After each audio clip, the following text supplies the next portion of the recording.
6h à 9h, lève-toi du bon pied. Écoute ou regarde le 6-9 de Morax. 14e édition de la course emblématique qui marque l'histoire de l'Ultra Trail en Suisse. Depuis 2009, le Trail Verbier-Saint-Bernard s'est imposé comme le premier Ultra Trail en Suisse. Cette course emblématique a rejoint en 2022 le prestigieux circuit mondial des UTMB World Series. On va savoir de quoi il s'agit exactement dans un instant. Le parcours le plus long s'étendant sur 140 km, je vais y arriver, offre une boucle qui débute à la station de Verbier et qui se termine au col du Grand Saint-Bernard en traversant les vallées de Bagne, notamment Entremont et Ferret. D'autres itinéraires sont également proposés, comprenant une distance de 76 km avec un départ depuis la Foulie, un marathon de 42 km depuis les hauteurs du Bruzon, ainsi qu'une boucle de 26 km autour de Verbier. Je pense que j'ai résumé au mieux, enfin en tout cas c'est ce que j'ai compris, les parcours de cette 14e édition de cette course emblématique. Et pour en parler certainement beaucoup mieux que moi, nous recevons ce matin Mathieu Girard, coprésident du comité d'organisation. Bonjour. Bonjour. Merci d'être avec nous. Rassurez-moi, j'ai pas dit trop de bêtises. Non, vous étiez presque tout juste. Je corrige juste, la toute grande boucle ne fait que passer au Grand Saint-Bernard et revient sur Verbier. Ah, voilà, c'est ça. Comme je ne l'ai pas fait... Ce sera pour l'année prochaine. Peut-être. En tout cas, merci d'être avec nous. On a évoqué le UTMB World Series. C'est quoi exactement ça ? Alors, les UTMB World Series, c'est une série internationale qui s'est mise en place sous l'égide de l'UTMB. L'UTMB, c'est un peu la référence mondiale en termes de trail running. Donc, l'acronyme veut dire Ultra Trail du Mont Blanc, qui se déroule donc chaque année à Chamonix. Oui. Et ça, c'est la finale, c'est la grande finale. Et ils ont mis en place tout un circuit international pour accéder à cette finale. D'accord, très bien. Merci pour ces explications. Merci d'être là. Alors, expliquez-nous un petit peu ce sport, ce trail. Qu'est-ce que c'est exactement le trail ?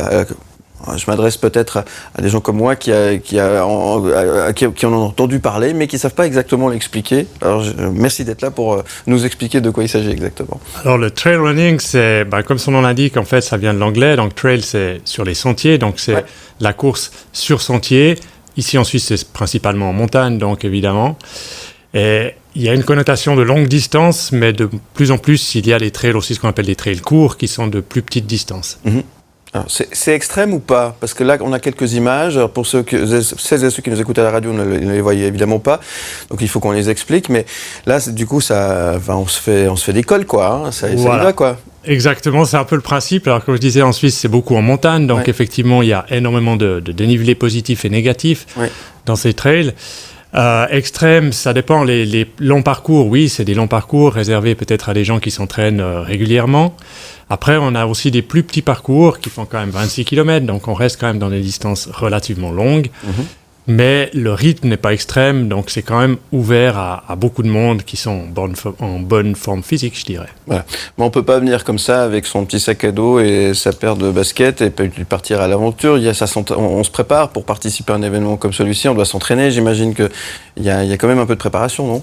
Alors c'est comme tout, le challenge pris au coin d'un bar et puis les chiches que je le fais, c'est peut-être pas la meilleure idée. On est d'accord.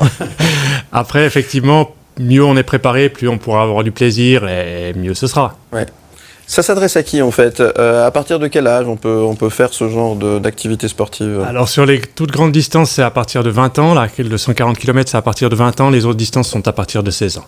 D'accord. Et un parcours comme celui-ci, le plus important, qui représente quoi, 76 km, c'est juste ? Alors le plus long, c'est 140 km. 140 km, pardon. Exactement. Ça se fait en combien de temps ? Allez, pour celui qui est le plus rapide. Ou alors celui qui est le plus rapide, il va faire ça en à peu près 16 heures, quelque chose comme ça, 16-17 heures. Oui. Et après, on a les plus lents, donc les derniers arrivants, ils mettent jusqu'à 40 heures. Donc il y a du temps.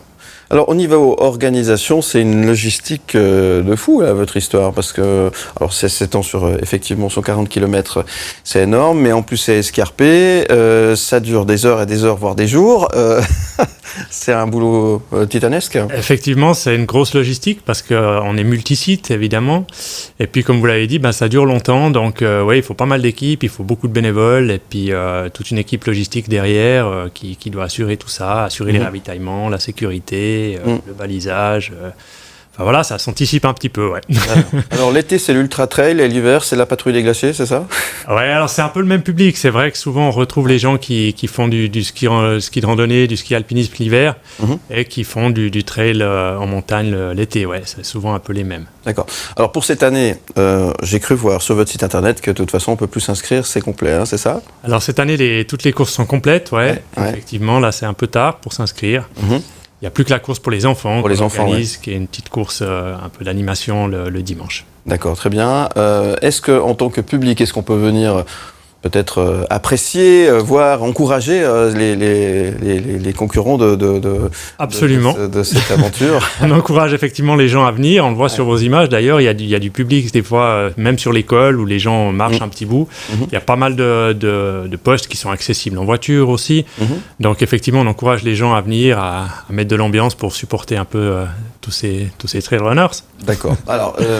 je ne suis pas en train de discuter au coin d'un bar comme vous le sous-entendiez tout à l'heure, mais par exemple, si on décidait de participer l'année prochaine, c'est quoi? S'il faut s'entraîner quand même pendant un moment, ça veut dire que si je m'y mets cet été, je pourrais avoir des chances de pouvoir m'inscrire pour participer l'année prochaine, par exemple. Absolument. Pas dit que j'allais le faire. Hein. Absolument. Non, mais je vous prends au mot.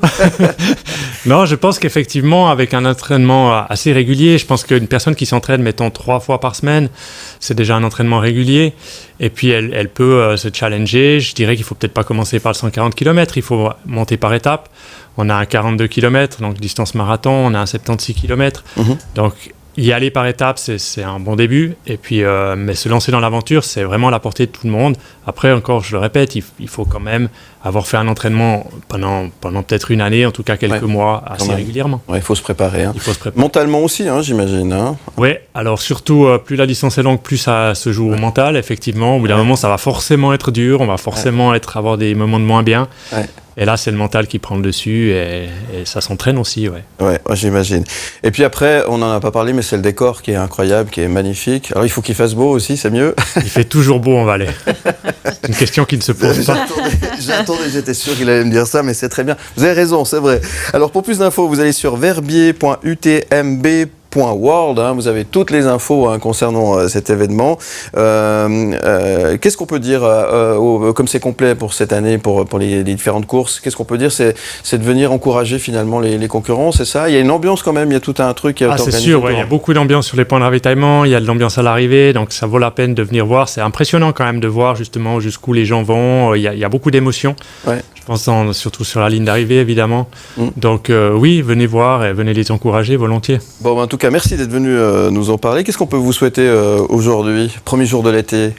Que tout se passe bien. Que tout se passe bien.